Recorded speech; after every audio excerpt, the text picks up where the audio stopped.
राष्ट्रवादी काँग्रेस, शरद पवार गट आणि अजित पवार गटाच्या संभाव्य विलीनीकरणाच्या चर्चांना वेग आला असतानाच भाजपनं आपली भूमिका स्पष्ट केल्याची माहिती समोर येते.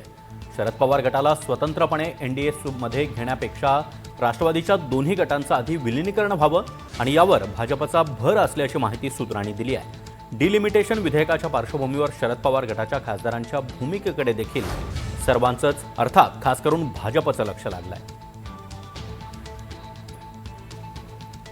आणि या संदर्भात अधिक बोलण्यासाठी राजकीय विश्लेषक अभय देशपांडे सर आपल्यासोबत जोडले गेलेले आहेत. अभय सर, आपलं स्वागत आहे. एकीकडे आपण पाहतो की शरद पवार गट एनडीए सोबत जाणार अशी चर्चा राजकारणामध्ये रंगलेली असतानाच आता भाजपची भूमिका समोर येते की आधी दोन्ही राष्ट्रवादीचं विलीनीकरण व्हावं आणि मग त्यांनी एनडीए सोबत यावं. नाही, निश्चितपणे परवाच्या जी बैठक झाली, विशेषतः ज्या दिवशी प्रफुल्ल पटेल असतील, सुनील तटकरे असतील किंवा जयंत पाटील असतील, त्यांचं एकाच वेळी एकत्र वर्षा बंगल्यावर एकत्र येणं या संदर्भात निश्चितपणे त्या दिवशी चर्चा झाली आणि मुख्यमंत्री कुठेतरी पीस मेकरची भूमिका या दोन राष्ट्रवादीमध्ये बजावत आहेत अशी भूमिका आपण म्हणजे आज सकाळी पण त्याच्यावर चर्चा केली. तर त्या संदर्भात ती पुढे येत होती आणि जो सुनील तटकरे यांनी ज्यांनी की विलिनीकरणाची चर्चा झालीच नव्हती अशी भूमिका सुरुवातीला घेतली होती, ते सुद्धा जेव्हा आज सांगतायत की ही चर्चा अंतिम टप्प्यात होती, तेव्हा निश्चितपणे अशा या पद्धतीने कुठेतरी चर्चा सुरू आहे आणि मुख्यमंत्री याच्यामध्ये कुठली तरी महत्वाची भूमिका बजावत आहेत असं समोर आलं होतं. त्याच्यामुळे भाजपाची भूमिका अशी आहे अशी जर बातमी येत असेल तर मला वाटतं की त्याला निश्चितपणे काही आधार आहे.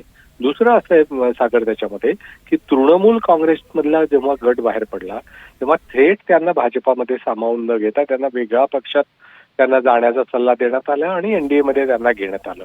आता पण शिवसेनेचे 6 खासदार जेव्हा बाहेर पडले तेव्हाही ते एकनाथ शिंदे यांच्याबरोबरच राहतील अशीच भाजपाची भूमिका होती आणि त्यांचाही कल त्या दृष्टीने तिकडेच होता.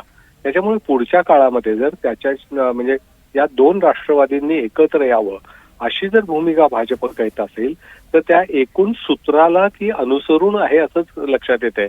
त्यामुळे मला वाटतं की पुढच्या काळामध्ये जर काही घडामोडी होणार असतील तर विलिनीकरणाच्या माध्यमातून व्हाव्यात ते अधिक चांगल्या राहतील. कारण एकाच पक्षाचे दोन्ही गट वेगवेगळ्या स्थितीत आपल्या सोबत येण्यापेक्षा ते एकत्रित पद्धतीने आले तर अधिक चांगलं राहील अशी भाजपची भूमिका असणार असं दिसतंय.